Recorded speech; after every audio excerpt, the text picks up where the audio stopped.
The art of the deal किताब के लेखक डोनाल्ड ट्रंप क्या बराक ओबामा को हरा पाएंगे? क्या उनसे बेहतर डील साइन कर पाएंगे? जद्दोजहद तो पूरी है, लेकिन सामने है ईरान, जिसकी अर्थव्यवस्था खस्ताहाल है, जिसकी सरकार ने इस 40 दिन की जंग में कई बड़े झटके झेले हैं, जिसने पिछले 1 बरस में 2 बार अमेरिका से बातचीत करनी चाहिए और दोनों ही बार अमेरिका ने उसकी पीठ में छुरा भोंका और जंग छेड़ दी। ऐसे में ईरान झुकने को तैयार नहीं है, न ही उसे ट्रंप के अमेरिका पर इतना भरोसा है कि वो कॉम्प्रोमाइज़ करने को तैयार हो जाए। तो सवाल है कि क्या ट्रंप जिस डील को 2018 में फाड़ कर फेंक आए थे, क्या उसी ओबामा वाली डील के आसपास भटक रहे हैं?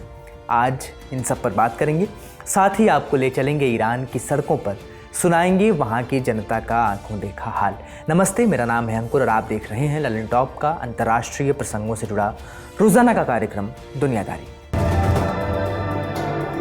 Brought to you by Candid, Saluja Gold and Rajnigandha. Candid dusting powder, 4 skin problems का एक एक्सपर्ट सॉल्यूशन।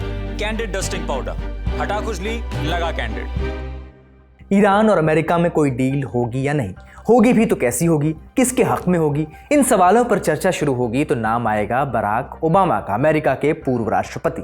क्योंकि ट्रंप टीम को राजनीति भी साधनी है। डोनाल्ड ट्रंप को चाहिए कि ईरान से एक बड़ी डील हो, ग्रैंड ट्रंपियन बार्गेन, जिसमें ईरान को बहुत ज़्यादा कॉम्प्रोमाइज़ करना पड़े, बहुत ज़्यादा झुकना पड़े। बहुत ज़्यादा यानी कितना ज़्यादा? 2 पैमानों पर समझिए। पहला, ईरान ने 2015 में बराक ओबामा के सामने जितना कॉम्प्रोमाइज़ किया था, जितना झुका था, ट्रंप को उससे बहुत ज़्यादा कॉम्प्रोमाइज़ चाहिए। और दूसरा, इसी साल फरवरी में जंग शुरू होने से पहले जब अमेरिका और ईरान की बातचीत शुरू हो रही थी, तब जेनेवा में ईरान जितना झुकने को तैयार था, उससे तो ज़्यादा ही। लेकिन बराक ओबामा का जिक्र क्यों हो रहा है, समझाते हैं। जब से ईरान का न्यूक्लियर प्रोग्राम दुनिया के सामने आया, जब से ये पब्लिक हुआ, जब से ये आरोप लगने शुरू हुए कि ईरान न्यूक्लियर हथियार के पीछे है, उसका सपना है न्यूक्लियर हथियार बनाना, जब से अमेरिका ने आरोप लगाना शुरू किया, तब से अमेरिका के हर राष्ट्रपति के सामने एक दुविधा थी, एक डायलेमा। या तो ईरान के साथ एक काम चलाऊ डील कर लो, या फिर उसके न्यूक्लियर ठिकानों पर बमबारी करो, यानी एक जंग में कूद जाओ। 1 दशक पहले बराक ओबामा, जो तत्कालीन राष्ट्रपति थे, उनकी टीम ने तय किया कि जंग से बेहतर डील ही है। इस प्लान के तहत 2015 में JCPOA, joint comprehensive plan of action नाम की एक ऐतिहासिक डील साइन हुई। ये डील ईरान और 6 देशों के बीच हुई थी, अमेरिका, ब्रिटेन, फ्रांस, रूस, चीन और जर्मनी। इस डील का सार ये था कि ईरान अपना न्यूक्लियर प्रोग्राम सीमित करेगा, लिमिट करेगा और अंतर्राष्ट्रीय ऊर्जा एजेंसी IAEA को इंस्पेक्शन की खुली छूट देगा। इसके बदले में अमेरिका और पश्चिमी देश ईरान से अंतर्राष्ट्रीय पाबंदियां हटा लेंगे। उस वक्त डोनाल्ड ट्रंप समेत कई ईरान विरोधियों ने इस डील की खूब आलोचना की थी। उनका तर्क क्या था? आलोचकों का कहना था कि डील सिर्फ यूरेनियम एनरिचमेंट रोकती है, लेकिन ईरान के मिसाइल प्रोग्राम पर कोई लगाम नहीं लगाती और न ही मिडिल ईस्ट में फैले ईरान के प्रॉक्सी गुटों जैसे हिजबुल्लाह, हूती, हमास इत्यादि का जो नेटवर्क है, उसको भी नहीं रोकती। ओबामा की डील ने ईरान को विदेशों में फंसे अपने फ्रोजन एसेट्स निकालने की छूट दे दी थी। आलोचकों का डर था कि ईरान इस पैसे का इस्तेमाल आम जनता की भलाई के बजाय अपने प्रॉक्सी गुटों को फंड करने और अपनी सत्ता बचाने में करेगा।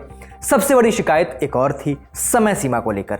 वो डील स्थायी नहीं थी, परमानेंट नहीं थी। उसमें एक सनसेट क्लॉज था, जिसका मतलब था 10 से 15 साल बाद ईरान पर लगी न्यूक्लियर पाबंदियां अपने आप खत्म हो जाएंगी, डिसअपीयर हो जाएंगी। आलोचकों का तर्क था कि यह डील बीमारी का इलाज नहीं है, इसे कुछ वक्त के लिए, कुछ साल के लिए टाल रही है। उस दौरान ओबामा ने कहा था, यह परफेक्ट डील नहीं है, लेकिन जो मिल सकता था उसमें बेस्ट है। ओबामा का तर्क था कि अगर डील नहीं हुई तो विकल्प सिर्फ जंग है, जो अमेरिका के लिए बहुत भारी पड़ेगी। 2016 में ये डील लागू हो गई, ईरान पर लगी पाबंदियों में ढील दी गई। ईरान की जनता ने राहत की सांस ली ही थी कि ट्रंप का दौर आ गया। 2018 में ट्रंप ने इस डील से अमेरिका को अलग कर लिया, कहा कि ये डील बकवास है, शर्मनाक है। ट्रंप का आरोप था कि ईरान इस डील की शर्तों का पालन नहीं कर रहा, जबकि IAEA का कहना था कि ईरान डील का पूरी तरह पालन कर रहा है। ट्रंप ने ये सब कुछ नज़रअंदाज करते हुए ईरान पर नए सिरे से पाबंदियां लगा दी, ताकि ईरान की अर्थव्यवस्था तबाह हो जाए, वो घुटनों पर आ जाए और ट्रंप की शर्तों पर एक नई डील साइन कर ले और ट्रंप दुनिया को दिखा सकें कि the art of the deal लिखने वाला ही असल नेगोशिएटर है। पाबंदियों से ईरान की अर्थव्यवस्था तो तबाह हो गई, लेकिन ईरान ने न्यूक्लियर प्रोग्राम बंद नहीं किया। उल्टा जब अमेरिका डील से हटा तो ईरान ने भी अपनी सीमाएं लांघनी शुरू कर दी। उसने यूरेनियम को हाई लेवल पर एनरिच किया और एडवांस सेंट्रीफ्यूज लगा दिए, जिससे यूरेनियम एनरिच हो सकता है। और IAEA के इंस्पेक्टर्स की एंट्री भी उसने बंद कर दी। जांच नहीं हो सकती थी कि ईरान असल में कर क्या रहा है। आज ईरान के पास 60% तक एनरिच्ड करीब 440 किलो यूरेनियम है, जिससे 10 से 12 परमाणु बम बनाए जा सकते हैं अगर उसे 90% तक एनरिच कर दिया जाए।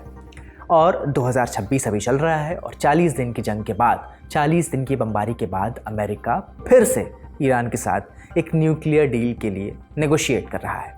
ट्रम्प क्या चाहते हैं? ईरान 20 साल के लिए न्यूक्लियर गतिविधियां जो हैं उस पर पूरी तरह रोक लगाए, यानी ओबामा की 10-15 साल वाली मोहलत से ज़्यादा। अपना सारा हाईली एनरिच्ड यूरेनियम देश से बाहर भेजे, अपना मिसाइल प्रोग्राम रोक दे और प्रॉक्सी गुटों की फंडिंग बंद करे। ईरान क्या चाहता है? उस पर लगी पाबंदियां हटें और फ्रीज किए गए पैसे उसे वापस मिले। न्यूक्लियर प्रोग्राम पर रोक 5 साल से ज़्यादा ना हो। यूरेनियम बाहर भेजने के बजाय उसे डाइल्यूट किया जाए, यानी आसान भाषा में कहें तो कमज़ोर कर दिया जाए। अगर ओबामा की डील इतनी ही ख़राब थी तो ट्रंप उससे बेहतर क्या हासिल कर सकते हैं? अब कोई भी नई डील आर्थिक राहत के बिना नहीं हो सकती। यानी ईरान की इकॉनमी तो इस वक्त खस्ता हाल है, तो जाहिर है कि ईरान बातचीत की मेज़ पर वो पाबंदियों से राहत ज़रूर चाहेगा। उसको अपने फ्रोज़न एसेट्स भी वापस चाहिए होंगे। अब सवाल ये है कि क्या ईरान इन पैसों का इस्तेमाल करके अपने मिसाइल प्रोग्राम या प्रॉक्सी गुटों को और भी ज़्यादा ताकतवर नहीं करेगा? ट्रंप ये कैसे पता लगाएंगे कि ईरान इन पैसों का इस्तेमाल इन मकसदों के लिए नहीं कर रहा है? ईरान के नज़रिए से सोचिए कि वो अपनी मिसाइलों और प्रॉक्सी गुटों पर क्यों झुकेगा, वो भी अमेरिका इजराइल की बमबारी के बाद। ईरान 10 साल पहले के मुकाबले इस वक्त कहीं ज़्यादा कमज़ोर है। इजराइल ने हमास को तबाह कर दिया है, हिजबुल्लाह कमज़ोर है, हूती भी पहले से कमज़ोर है। सीरिया में बशर अल असद की सत्ता का भी तख्ता पलट हो चुका है। आपने देखा है कि इस जंग में ईरान को अपने मजबूत प्रॉक्सी गुटों की कमी खली है। ऐसे में वो भविष्य के किसी भी जंग से पहले उनको फिर से मजबूत करना ज़रूर चाहेगा। फिर पॉइंट ये भी है कि 2015 में दोनों पक्षों के बीच थोड़ा बहुत भरोसा था, थोड़ा बहुत यकीन था। आज वो ज़ीरो है।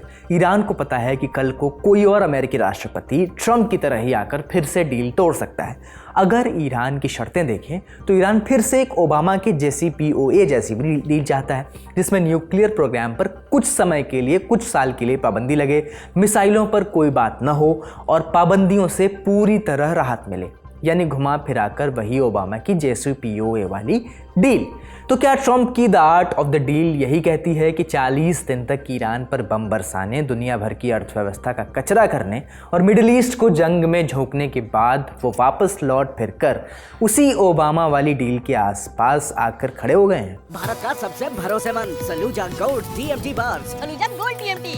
अब सही पकड़े हो कॉन्ट्रैक्टर बाबू, मजबूती सब कुछ है। रोजाना राजनीति की चर्चा में पीछे छूट जा रहे हैं वो लोग जिनकी खातिर ये फैसले होने हैं, जिनकी खातिर ये डील होनी है, जिनकी जिंदगियां किसी भी समझौते के बाद हमेशा के लिए बदल सकती हैं। ईरान के आम लोग जो इस वक्त उम्मीद में हैं कि एक डील हो और इस खौफ में भी कि जंग दोबारा न शुरू हो जाए।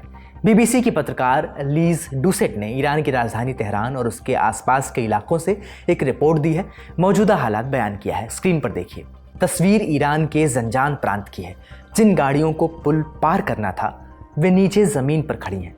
एक वक्त था जब यह पुल ईरान के तबरीज़ शहर को राजधानी तेहरान से जोड़ता था। फिर अमेरिका ने इस पर बमबारी कर दी। ट्रंप ने शान से उस हमले का वीडियो भी पोस्ट किया था, पर धमकियां दी कि ईरान के सारे पुलों का यही हश्र होगा।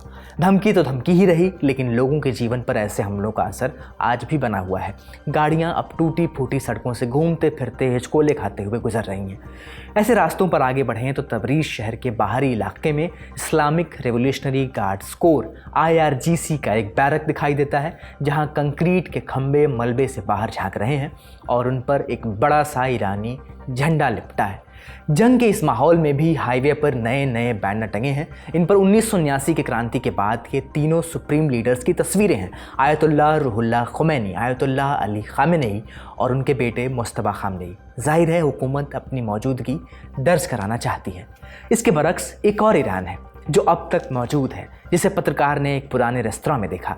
सैकड़ों साल पुरानी एक कारवां सराय जिसकी मेहराबदार पत्थर की छतें और रंगीन कांच की खिड़कियां ईरान की हज़ारों साल पुरानी सभ्यता की गवाही दे रही हैं। वही सभ्यता, वही सिविलाइजेशन जिसे निस्तो नाबूद करने की कसम ट्रंप ने खाई थी, धमकी दी थी कि इस सभ्यता का खात्मा कर देंगे। वैसे तो वो धमकी भी धमकी ही रही, लेकिन ऐसे बयानों का असर ईरान की आम जनता पर अब भी है।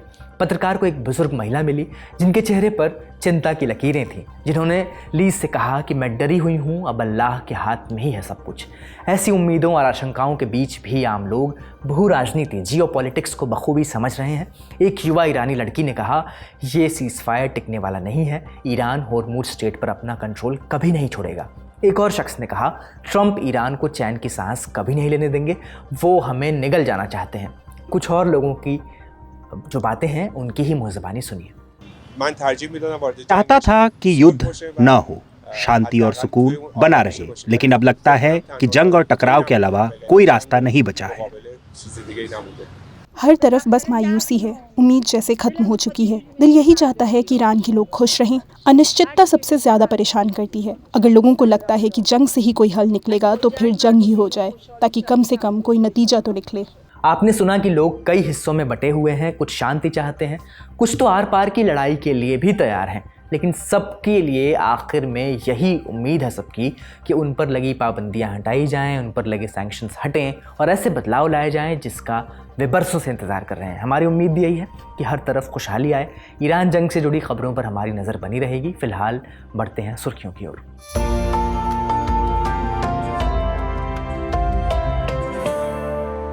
पहली खबर पाकिस्तान से। वहाँ लश्कर तैयबा के फाउंडिंग मेंबर्स में से एक आतंकी आमिर हमजा को लाहौर में अज्ञात हमलावरों ने गोली मार दी।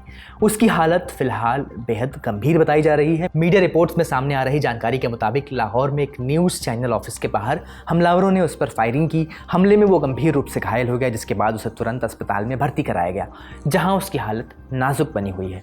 लाहौर पुलिस के एक अधिकारी ने बताया कि हमदर्द चौक के पास तहरीक हुर्मत रसूल पाकिस्तान के चेयरमैन की गाड़ी पर अज्ञात लोगों ने फायरिंग की। हालांकि गाड़ी में मौजूद बाकी लोग सुरक्षित हैं। इलाके में हाई अलर्ट जारी कर दिया गया है और हमलावरों की तलाश के लिए सर्च ऑपरेशन चल रहा है। आमिर हमजा ने लश्कर तैयबा की स्थापना आतंकी हाफिज सईद के साथ मिलकर की थी। उसका नाम भारत में कई आतंकी हमलों में से जुड़ा रहा है। वो अफ़गान मुजाहिदीन का भी हिस्सा रह चुका है। अपने भड़काऊ भाषणों और लेखन के लिए वो जाना जाता है। वो लश्कर के आधिकारिक पब्लिकेशन का एडिटर भी रह चुका है और उसने 2002 में खलीफा दावत और शहादत नाम की किताब भी लिखी थी। अमेरिका के ट्रेजरी डिपार्टमेंट ने लश्कर तैयबा की आतंकी संगठन घोषित किया हुआ है। आमिर हमजा को भी बैंड आतंकियों की सूची में शामिल किया गया है। माना जाता है कि वो संगठन की सेंट्रल कमेटी में रहा और फंडिंग, भर्ती और पकड़े गए आतंकियों की रिहाई जैसे मामलों में अहम भूमिका निभाता था। दूसरी खबर हंगरी से। वहाँ के नए प्रधानमंत्री बनने जा रहे पीटर माग्यार ने एक नई घोषणा की है। कहा है कि उनकी सरकार आते ही सरकारी मीडिया की न्यूज़ कवरेज को रोक देगी। उन्होंने इसे प्रोपेगेंडा मशीन बताया। 15 अप्रैल को उन्होंने सरकारी रेडियो और टीवी को इंटरव्यू दिए, जहां उन्होंने अपने प्लान के बारे में खुलकर बात की। माग्यार ने कहा कि पिछले 18 महीनों में पहली बार स्टेट मीडिया में उन्हें बुलाया गया है, जबकि ओरबान को रेगुलरली मौका मिलता था। इंटरव्यू के दौरान उन्होंने मीडिया पर सीधे हमला किया। कहा कि ये डर और झूठ फैलाते हैं और इसकी तुलना उन्होंने नॉर्थ कोरिया और नाज़ी जर्मनी के प्रोपेगेंडा से कर दी। कहा, हर हंगेरियन को ऐसा पब्लिक मीडिया मिलना चाहिए जो सच दिखाए। हमारी सरकार नया प्रेस कानून लाएगी और एक नया मीडिया अथॉरिटी बनाएगी ताकि स्टेट मीडिया सच में अपना काम कर सके। हालांकि स्टेट मीडिया अथॉरिटी ने उनके आरोपों को खारिज कर दिया। कहा कि चुनाव के दौरान माग्यार और उनकी पार्टी को कई बार बुलाया गया था। दूसरी तरफ रिपोर्टर्स विदाउट बॉर्डर्स पहले भी हंगरी के मीडिया माहौल पर चिंता जता चुका है। रिपोर्ट के मुताबिक ऑर्बन की पार्टी के समर्थकों का करीब 80% मीडिया पर कंट्रोल है और स्टेट मीडिया लंबे समय से सरकार का मुखपत्र बना हुआ है। पीटर माग्यार ने 12 अप्रैल को हुए चुनाव में भारी जीत के साथ विक्टर ऑर्बन के 16 साल के शासन को ख़त्म कर दिया था। इंटरव्यू के बाद माग्यार ने सोशल मीडिया पर लिखा, हमने एक प्रोपेगेंडा मशीन के आखिरी दिन देख लिए हैं। नई सरकार बनने के बाद पब्लिक मीडिया की न्यूज़ सर्विस तब तक बंद रहेगी जब तक इसे सही मायनों में पब्लिक सर्विस नहीं बनाया जाए। इसके अलावा माग्यार ने हंगरी के राष्ट्रपति तमास सुल्योक को, जो ऑर्बन के समर्थक माने जाते हैं, उनसे इस्तीफा देने की मांग भी दोहराई। आज का दुनियादारी यहीं तक। अपना और अपनों का ख्याल रखिए। शुक्रिया। शुभ रात्रि।